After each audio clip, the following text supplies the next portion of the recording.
do we? No. All right. Let's go for it. Yeah, so this week we're going to do something a little bit different. We are recording this on the phone as well as recording it through the mic, and we're going to post it up on YouTube so you guys can kind of see how we record our podcasts. And all the mistakes that we make that you normally edit out. Yeah, so this is going to be a bit of a difficult one. So head over to our Champers and Campers YouTube to be able to see this, and yeah, let's go for it. Yeah, so as you can see, we're in our rolling podcast studio. Yep. The weather outside is horrific. What's the storm called? I'm not sure actually. No, Storm Andy or something. Fair enough. There's a storm. Yeah. We're not going to get away with it. We have to record the podcast, so there just might be a bit of background noise. Yeah. That's all we can do. Yeah. But anyway, if you're watching this on YouTube and you don't know who are we? We're Bridie and Pete. Yeah. And we are Champers and Campers. So we went full-time in a motorhome about a year ago. Yeah. No, over a year ago now. Over a year ago.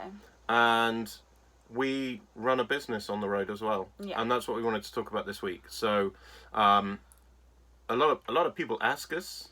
We get a lot of questions. Yeah. How does work life work in a motorhome? Yeah, how do you earn money? Mm-hmm. Do you literally just eat baked beans and don't earn money and travel around in a van? Sometimes, but sometimes we can live quite a plush life, can't we? Yeah, because we work. So we run a business, Park Fire Safety. Park fire safety. And what do we do? So we do fire risk assessments for holiday parks. Yeah, for holiday and residential parks, and we also do fire extinguishers for holiday and residential parks. Yeah, so we service and install fire extinguishers. Yeah. Yeah. And that was kind of how we got into this, wasn't it? So at the time, pre-COVID, I was running a business called PDT Safety. Yep. So I was doing health and safety for holiday parks primarily, and the hospitality industry. And, well, COVID kind of killed a lot of that off, didn't it? Yeah. So, but you didn't just do holiday parks. So you had contracts with people like Jet2, where you went to like Italy, Croatia, all over Europe, which was awesome. That was a really good contract. And you also did stuff for like Century Casino and Monsoon Accessorize. Yeah. So I used to do a lot of work all across the UK, and I was travelling around an awful lot. And to be honest, at times it started to get pretty exhausting, didn't it? Yeah. Like, there were times when I was exhausted. And I think, did we mention it on one of the other podcasts? I used to have like a stack of the Charles Tewart shirts in the back of the car. Yeah. Like in the packet, just in case, because I'd go out for a couple of days and then like a week later I still wouldn't be back, would I? No. And another contract would come in and I just ended up working and just kept going and kept going. Yeah. And I went to one of our client sites, Love at Parks. We'll talk about them in a second, won't we? Yeah. But it was Greenhill, and there were wardens there. And because I didn't really do the touring park side, I didn't know what that was about. Yeah, I didn't know anything about wardens. And I met these two people, and they were like the happiest people I'd ever met in my life. And I was like, what?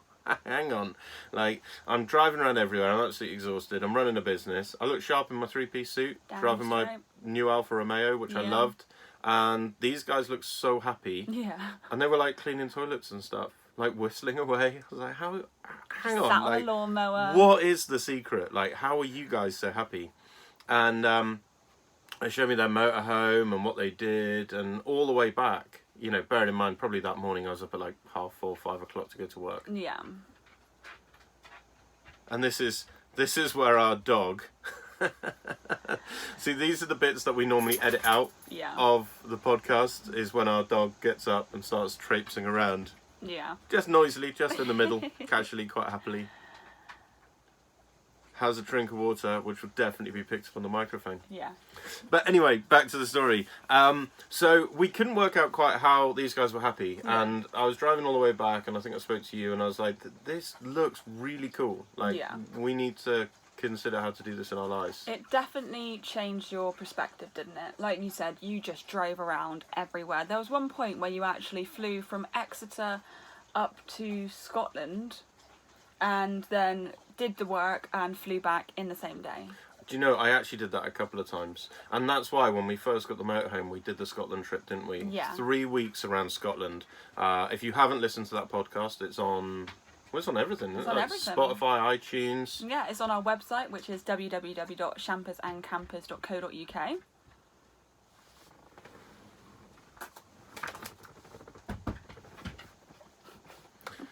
honestly. Come on, up. Lie down, darling. There you go. Happy dog now. Lie down. You can see chickens out of the window. Honestly, you couldn't make this up. She's normally so quiet and so chilled out. So if you don't know, we have a 13-year-old Labrador called Molly. Yeah. And we've also got a little puppy that's 9 weeks old. 9 weeks old called Marvin. He's asleep at the moment. In a second, Molly's going to wake up Marvin. Yeah. Yeah, I'm just glad we've not put this out live. Right, I'm so sorry. So, yeah, and then we started looking at motorhomes, and we had to effectively change what we did in terms of business and work to 100%. suit our new life. Come on, darling. Otherwise, we're going to have to start this all again, mate. Oh, God. This is chaos. Okay. Are we going to be able to salvage this? Yeah, we'll be able to salvage Come here. this. It's okay. Come in. Come on. On your bed, darling. Good girl. Let's be able to cut this bit out, hopefully. I don't know if you're able to cut it out of YouTube. And we're back. Right, sorry about that. If we just cut that out, it's because our dog Molly, our 13-year-old Labrador, has decided at this point, just as we're sort of live recording this, Yeah. to run out and bark at a load of chickens. Yeah. So this is our life. Yeah. So how do we make work-life work? It can be really difficult, can it? But like you said then, going to Green Hill, which is Lubbock Park's park, it just, put stuff into perspective, and we realised that there's a better way to live and to work, because you were just working so hard and driving so much that, it was really tiring. Yeah. So we needed to do something different. Yeah. And I think as part of that as well, I think the goals sort of changed. Yeah. And I think I've talked about this in some of the other podcasts. You know, I had the new Alfa Romeo, do you remember? Mm-hmm. And that was a really sad day for me, because it kind of arrived and I was so exhausted from work. I just sort of went, oh, that's fine, just park it up, and went back to bed. Yeah, you didn't even see it, did you? You picked it online. No, and I was really, because I was in France at the time Yeah. working, and I was so excited to get this new car, you know, and like, if I was a kid and growing up without very much, not to get too deep about it, but Yeah. growing up without very much, to be able to buy a new car, let alone that car, would have been this phenomenal thing, but I was doing so much work that it Didn't appreciate it. no, not at all. And then I certainly, I think I said to you, I definitely didn't derive as much pleasure out of it as it cost me financially. Yeah. And at that sort of time, you know, I was very, I wanted to buy the Rolex and everything else, and then I made it, and it's like, no, I wouldn't have done. I'd have just had a fancy watch. 100%. That cost me a lot of money, that actually I've had to sacrifice an awful lot of my time and life to be able to buy that thing. Yeah. And I probably bought it for the wrong reasons. It would be to make other people think I'm successful rather than because I actually wanted it. Yeah. Sorry, I've tangented there. No, I've it's gone off a okay. bit, That but- actually kind of goes into something that I wanted to talk about, which is the idea of kind of like finding the balance, since being in a motorhome, with work life being professional and our day-to-day motorhome life, which is very much walking trousers and Crocs. Yeah. Because that was something that at the beginning of this we really struggled to find that balance. Like in the motorhome at the moment, we do have like a shower room, and that is currently, when we're not using it as a shower, it's basically like a suit wardrobe, isn't it? Yeah. So all your suits are all hung up in there. We've got all your nice shoes stored underneath the storage. So we have the professional side, but it's just trying to weave them in and make them work united, wasn't it? Mm-hmm. And it's that moment where, like you said then, you used to turn up on park in your Alfa Romeo with like 3-piece suit all set up. And now we sort of turn up to park in a giant motorhome. Yeah, and I was really worried about that. You know, that was one of the things that I sort of, I struggled to get my head around. I thought people would, I don't know, I guess be judgmental about people living in a motorhome. There is definitely a stigma with people that live in a motorhome, isn't there? Yeah. It's not the idea that you are professional and you run your own business and you work from the motorhome. It's more sort of the hippie life, isn't it? I'd say so, and I'd say so, and I think I struggled with that a lot. I'm not afraid to say it, you know, and particularly with things like LinkedIn. Yeah. We're on LinkedIn, by the way. Shampers and Campers on LinkedIn. Yeah. Check us out. And Park Fire Safety. So please give that a follow as well, because that will really help us. Yeah, boost it. But yeah, we're on LinkedIn, and it took us a long time to put Shampers and Campers on LinkedIn as well. But Yeah. I think COVID really Opened our eyes. because I think a lot of people, including me, had to find a lot of humility in COVID times. You know, it was really, really difficult. And I think for a lot of people with businesses and this, not facade, but this kind of front that you put on in terms of how you run your life and how you purport your life to be. Yeah. And I think COVID kind of smashed through all that and took people back to just being people. And Yeah. a lot of people struggled, particularly with mental health and so then when I look at LinkedIn, people are just looking for a bit of positivity and a bit of inspiration and a bit of, getting off the hamster wheel, get out of the rat race. How can I do something different? And I'm so glad that we made that decision 12 months earlier. Yeah, 100%. We were already there. And actually, that made COVID a lot easier, I would say. It was still tough. It was really tough. But it made it easier. Yeah. No, I can agree with that. I think one of the things with the motorhome during COVID times as well is the fact that we are safe and secure in here. Everything that we could need, because at the beginning of lockdown we were actually out in the motorhome working. So we were down in Cornwall, and we thought we would get quite a lot of funny looks, so we thought it would be really difficult to carry on working from the motorhome. That was kind of the moment we wished we had a car or something that we could use instead. Yeah. But the bonus with the motorhome throughout the COVID situation was you can wash your hands, you can do your own food, you can use your own bathroom, you didn't need to get out of it. Yeah. So that was a huge bonus from work life and van life, just merged and become perfectly in sync, didn't they? It was fantastic. And actually the difficulty was that we couldn't stay anywhere in the motorhome as such. We probably could have stayed in motorway services, but the world was very anti-motorhome at that point, and people travelling because they thought you were going on holiday. Just to clarify, obviously doing fire safety, it's still classed as essential work, so a lot of our clients are like residential parks. They've got residents still on site 12 months of the year because that's their home. They have fire extinguishers, fire equipment that needs maintaining and servicing, and it was still classed all the way through as essential work. So there were times that we were driving to places that just happened to be tourist destinations, and we're in our motorhome and we were like, oh, we're going to get people chucking stones at us and chasing us with pickaxes, and to be honest, we didn't have any of that. No, we actually had people who were really happy to see us in the motorhome. Like, for instance, at one point we went down to the beach, didn't we? And there was a car park there, and the woman was like, please come in. Yeah, come and park, honestly. Just don't worry about paying anything. Yeah, but another bonus with the motorhome is some of your clients have touring parks, so we can actually park up on site whilst you're doing the work, which is amazing. Yeah, and it does work a lot better, I would say. Yeah. There are... Should we talk about Love at Parks quickly? Yeah. So this episode isn't sponsored by Love at Parks, but we're going to give them a shout out. They're good clients of mine for park fire safety. Yeah. And we really like working with them and the team. But yeah, they've got amazing parks. They are absolutely phenomenal. If you guys are listening and you're ever kind of wondering where to go on holiday, Google Love at Parks and look at some of them. So they've got Green Hill, which is in the New Forest. That's one of our favourites. That's one of our... To be fair, all of Love at Parks are our favourites, aren't they? Yeah. But Green Hill is amazing because they have access to the common, don't they? Yeah. So literally from the park is like a 2-minute walk, and you can go and there's wild horses and it's stunning. But not only that, they have a bar and a restaurant on site. You were saying this, I was like, well, they've got this this nature, they've got wild horses. Honestly, you can walk over there and see like baby donkeys and stuff. And then Brady's like, and they've got a bar. They've got a bar. And they do like pizza, and they're now doing like breakfast. So it's an awesome site. I really like that. That is one of our go-tos when we have a little bit of time off, isn't it? And they've got lodges for sale at the moment. Yeah. And they're beautiful. I'm jealous of that. Like, if we weren't travelling around, wow, it'd be phenomenal. But then they've got Padstow Touring Park, which is personally my favourite.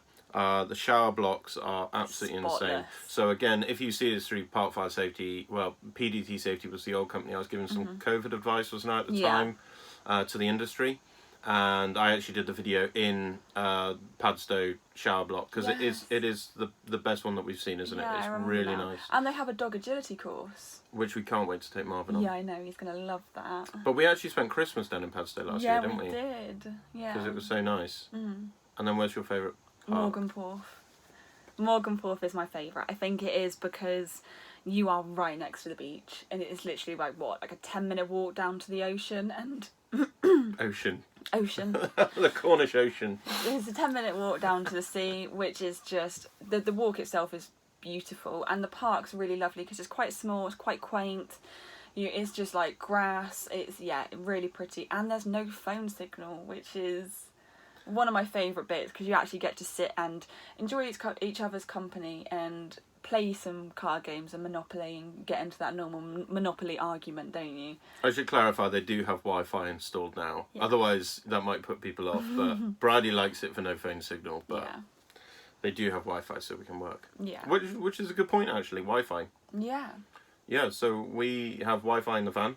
We have to, working online, like we have to have Wi-Fi all the time. Yeah. So we have Wi-Fi in the van with like a booster aerial. So it's literally called mobile Wi-Fi, isn't it? Yeah, motorhome Wi-Fi. Motorhome Wi-Fi, that's it. And honestly, it works amazing. And I think we're with Voda with the contract, but we've got our phones on different SIMs. So if, for instance, Voda doesn't work in that area, we can put in the OT SIM or something, can't we? And yeah, and it works. And not only that, it's quite cheap. It costs us like £20 a month for Wi-Fi. Exactly. Compared to my broadband that used to be isn't it like £60 a month? £60 a month, so it saves a lot of money as well. Yeah, so we do get asked that quite a lot. People are like, well, how do you have the Wi-Fi? And it's like, to be fair, we don't really have any problems with it, do we? No, not at all. No, which is a huge bonus because we do really rely on it for work.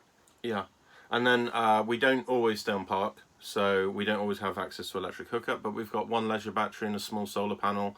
And then we use the, what are these things called? These little Surface. Microsoft Surface Pros. Yeah. That you can see on the camera there. And we just bought a 12-volt charger off of Amazon. Yeah. So literally it's a 12-volt like cigarette lighter socket, and it's got the laptop charger on the back of it, and that's it. It charges it up, doesn't it? Yeah. So if we have to, we run out of battery, and we've got two of them as well. So and they're both the same, aren't they? Yeah. Basically, they're both connected with Google Drive. So if one runs out, we can use the other one. Exactly. Yeah. So it's just trying to make our devices work for it. That is the thing. Like we are, like you said, then we've got the same laptops. All the Google Drive can all be connected and all set up. The Wi-Fi works really well, and we constantly have electric, so we never really have that problem. Yeah. So working in the van can be really easy. Working in the van can also have its stresses. Oh my god, yeah. Because at the end of the day, our home is 7.49 metres by like 2.3 metres. And we now have two dogs. We have two dogs. One of whom's a puppy and is quite psychotic at times. Yeah, and one of whom's 13 and just wants to sleep. And we do have, our van is quite nice, which we're very, very lucky about. So we have a lounge in the back that you can separate by the doors. So if it gets really stressful, Pete, you can go and head back there and sit down and work. But it's really difficult because we need the space that we're sat in at the moment for the table for you to actually get work done properly. Yeah. So yeah, sometimes it can be a bit tight. And we're still working out how to smooth that out to make it more efficient, aren't we? Yeah, and particularly in this day and age now, everything is online. Yeah. Like, everything is like Microsoft Teams or Google Hangouts and things like that, and the other one, Skype. Skype, yeah. Is it? And we've had meetings, like we had meetings all the way through lockdown. I had meetings with the MPs from Devon. Yeah. And like, we're clearly in a motorhome.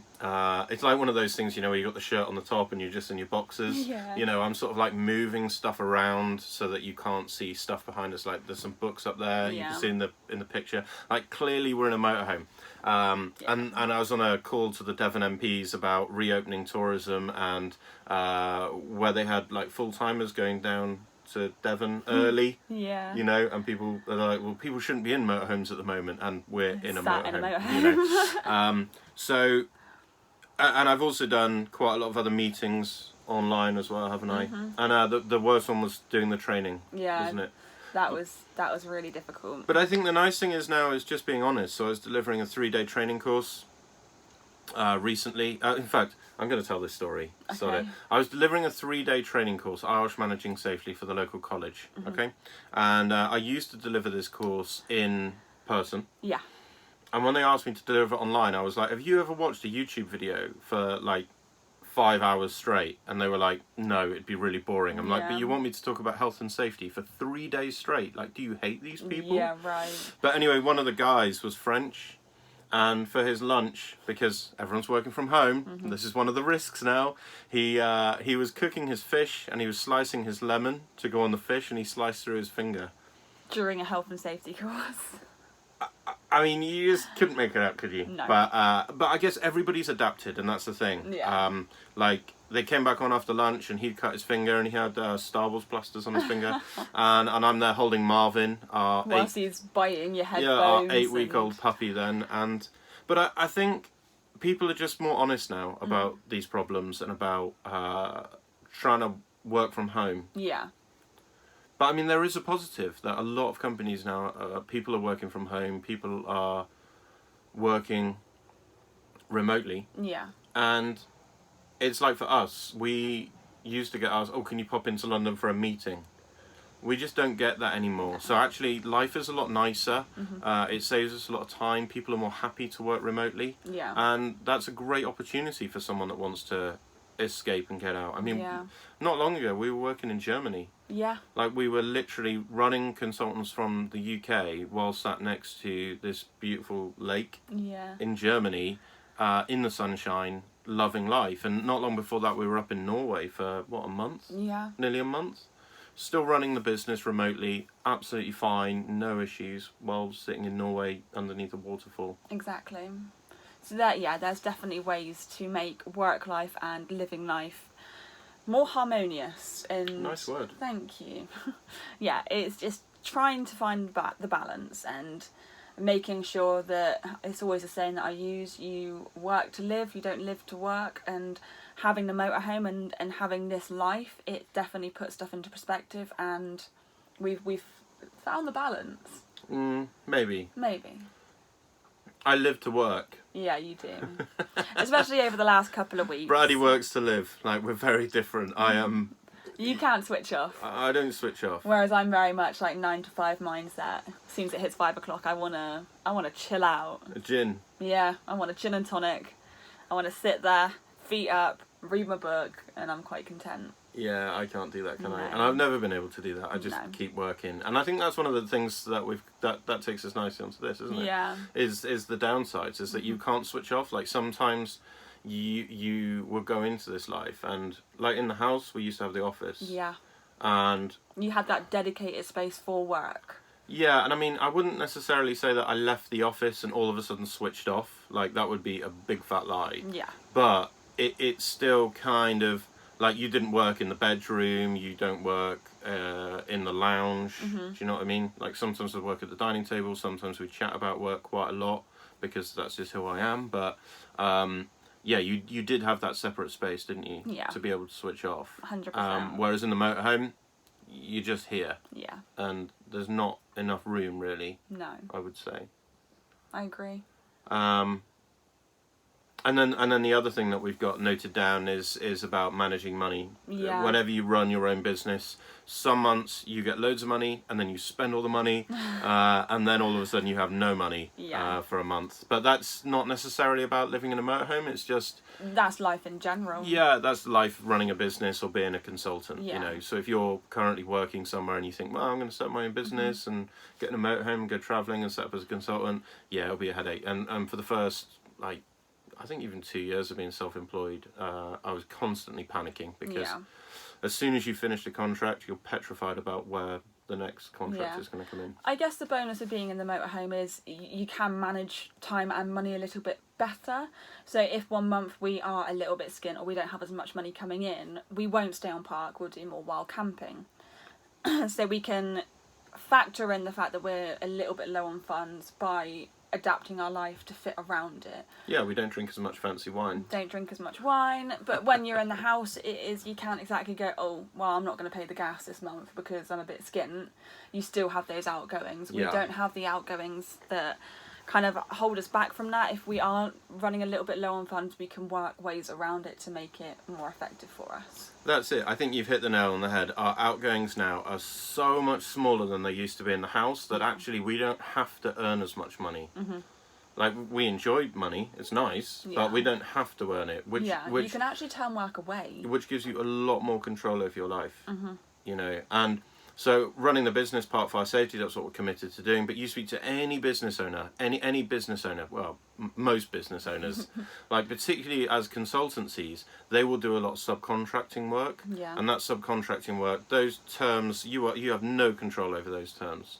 And I used to do a lot of that, and I'm turning a lot of subcontracting work down now because we actually have more control over our lives. 100%. There was some work recently, and they were like, "Oh, you have to get there at 6:30 in the morning," and I was like, "6:30 in the morning every morning for 4 weeks? Can't do that. No." And it sorry, sound like a right diva now, but it was really tough work. I've got to be honest, and it wouldn't have been enjoyable, and it'd have been a lot of stress. And well, we chose this life not to have that. Exactly. Something that does stress me out a little bit. Oh, I thought we weren't going to use that word. Oh, yeah, that's fair. Something that frustrates me a little bit is when we have too much equipment for work in the motorhome.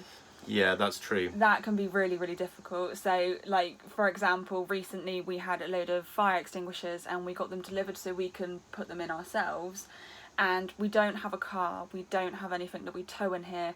So we had like 9 6-litre water or fire extinguishers in giant boxes stacked up in the back in our motorhome. And when you have such little space to live in, having all the equipment, it's really difficult sometimes.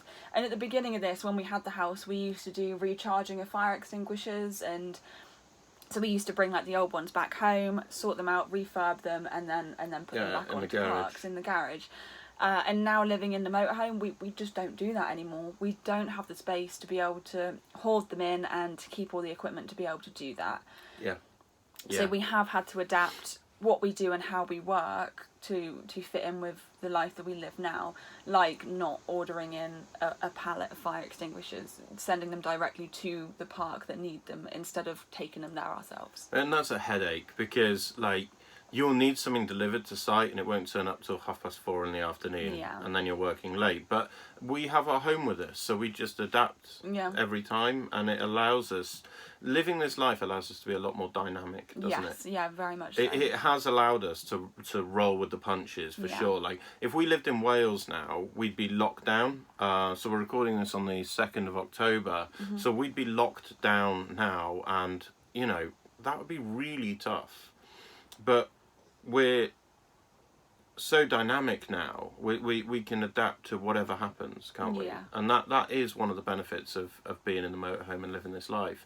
But yeah, you're absolutely right. There are certain businesses that lend themselves well to this lifestyle, like consultancy, like things that you do over the internet particularly. And even travelling to client sites and travelling around the UK works well. But carrying stuff does not work well. No. You can't sell stuff, not unless you drop ship it. Like, you would end up just with a van full of stock, and that would not... That would not work. It's not even an option. Other jobs that you can't do, we agreed upon. Domino's pizza delivery driver. That would not work well, because motorhomes are too big to fit down most of the side streets. Yeah, that's true. You'd be finding somewhere to park and then running down the road with the pizza. Yeah. What else did we say? I don't know, but it's taxi? Taxi? No. Probably wouldn't work. To be fair, it'd be the nicest taxi in the whole entire world. Like, have a cup of tea while you're driving. Yeah. Exactly. But there are definitely jobs that do work, and we have met a lot of people along this journey that work from their motorhomes. So one of them was a couple called Em and Des, wasn't it? Yeah, they blew us away. Like, we met them up in North Wales, didn't we? And they were in this little, what are they called? Like the little people carrier. Like the little bongo van conversion things. Yeah. And we were like, what are you guys doing? And he worked for Jaguar Land Rover as an engineer. Yeah, and she was a clinical psychologist and did work over the laptop, didn't she? For the NHS, For the NHS. And they were unbelievable. So he would like sit in the car park in his van and head into work in the morning while she was working in the back on the laptop, and they would get as much money as they possibly could. Excuse me. They would get as much money as they possibly could, and then they would head off to New Zealand for 7 months. For 7 months, and go up to Norway and travel around. And she could still work remotely, whereas he couldn't. But he would just do work for about 6 months to make up the money, and then they would go. Yeah. So they were amazing, and that we have met a lot of professional people. Like, There's a couple that do Next Stop Everywhere, which is Sam and Claire, and he runs his own graphics design business from the motorhome. It's all online based. He can do people's logos and all that sort of stuff, which is really, really cool. Yeah. Avi Monvi? Avi Monvi, yeah, he does coding, I think. Computer stuff? Sorry, dude, but we really can't remember what you did.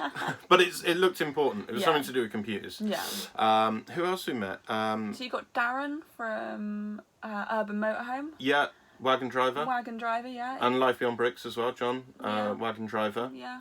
I don't necessarily know how they do that as well in a motorhome, but I guess it depends like what contracts you're doing and contract work. Exactly. Because John went to work for the NHS for quite a bit throughout lockdown, so I guess you do have that flexibility with that job. Yeah, and there's general as well. Like a lot of people that have van life do a lot of social media.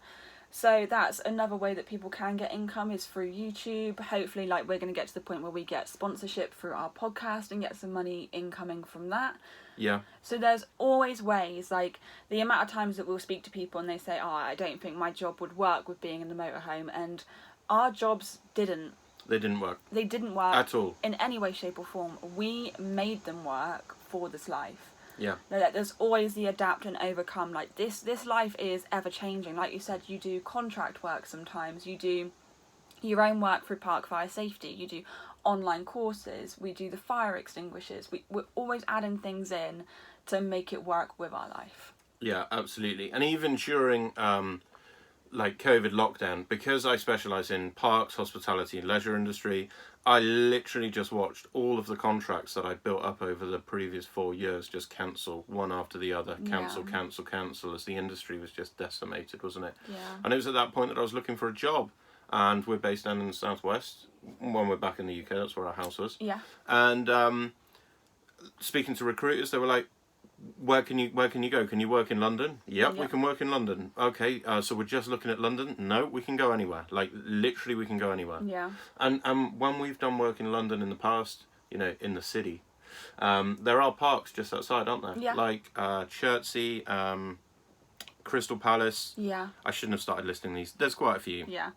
And you'll have workers in the city with like seasonal pitches. Mm-hmm. So they will live in the southwest or wherever outside of London. Mm-hmm. They will drive in either in a motorhome or a caravan. They'll have a caravan base there permanently.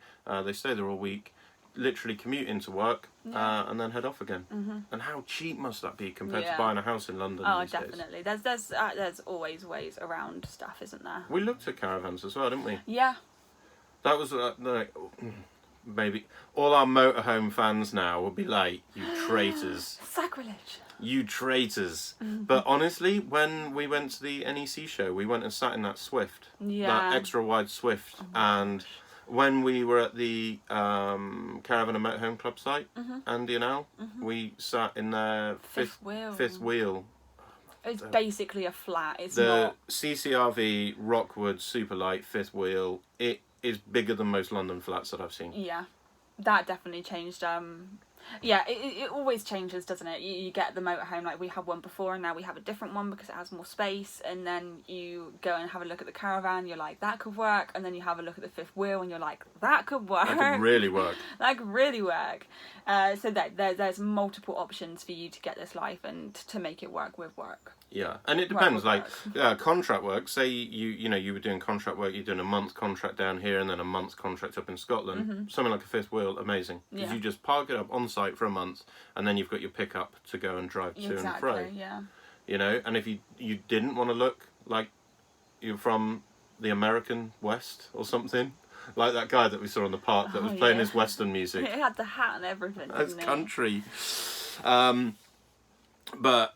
Yeah, you could just get a normal car and a caravan, park it up on site, go and earn your money, and then move to the next site. And it could actually work really well, couldn't it?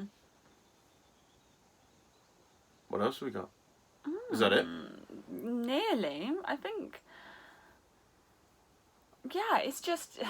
I think the whole thing with the idea of the business is it is always adapt to it and always make it work. And that is probably the biggest tip we could ever give anybody. Like, it's not just a case that you get into the motorhome and your work life is going to just go in sync with it. You have to work on it and constantly change it to make it be aligned, don't you? Yeah, I like that.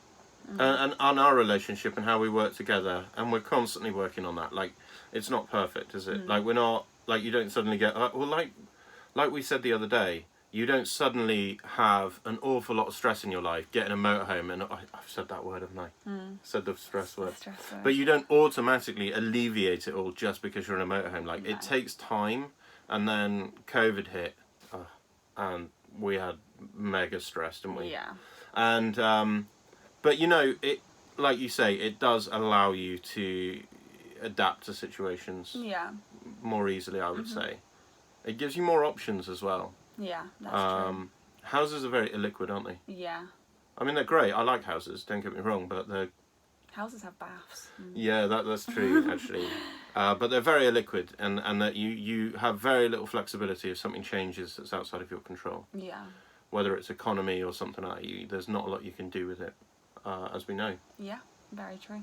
So, we can't just end it on that, can we? Talking about houses? I don't know now. You just dried up. These are the bits that we would normally edit out the podcast, by the way. When one of us just dries up, these would go. It's like, But we hope that gives you some insight into, like, working in a motorhome. Yeah. That you can have you can be professional, and you can be a working professional in a motorhome. Yes. You can run a very professional business from a motorhome. And it does just give you a lot of freedom and flexibility as well. Just the ability to be able to move wherever we need to. It works really, really well with our life. Yeah. And it can work with yours. You just need to find your goals and adapt your businesses. And yeah, you can live in a motorhome and work from the motorhome without any issues. And it takes time. Like 12 months later, we're still working on it. It's not like a quick fix. You can't just do something, hit a button, and all of a sudden it's done. No. Like it literally takes time, doesn't it? Yeah. And but it's so worth it. It is worth it. You get to enjoy where you are and what you're doing, and yeah, you have the days where work feels like it is completely on top of you, and it's difficult in a motorhome because you can just pop into the back room and that stress go away. But you also have those days where you finish work a little bit early and you can go out for a walk in the most beautiful surroundings. Yeah. In terms of work-life balance, it's incredible, isn't it? Yeah. So that's it for this week's podcast. Yeah. Thank you so much for listening to us. We hope you've enjoyed the YouTube video. We have a favour. Podcasts grow through word of mouth. Yeah. And we literally hit 10,000 downloads the other day. So we're so pleased. Thank you so much to everyone that's downloaded it. But please, please, please help us. Please hit the like button. Please subscribe to us. And please share this with a friend. Yeah. Like, if you've got some value, maybe they don't want to live in a motorhome. Maybe they're not thinking about buying a caravan and heading off to Norway. But if they just want something a little bit different, a bit of an alternate way of living, and some inspiration on the fact that you can live outside the norm and still be professional and still be young enough to be able to do it, like, yeah, just please give us a share and a shout out to friends and family, and we'll be so appreciative of it. So we're Shampers and Campers. You can find us on Instagram, on Facebook, on YouTube, on LinkedIn, on our website. Yeah, our website, www.shampersandcampers.co.uk. You can also support us by signing up to our Patreon, which would be amazing if you did. We have super secret podcast episodes on there that only our Patreons can listen to, where we're more honest. Yeah. I mean, we're already pretty honest anyway, but we definitely give you a lot more information there. Definitely. In terms of like what we're doing personally and how we're living our lives, don't we? Yeah, you get more blog updates, you get to vote on travel routes that we're doing and where we're going, and yeah, you definitely get a bit more insight into our actual life. Yeah. Thank you so much. Thank you.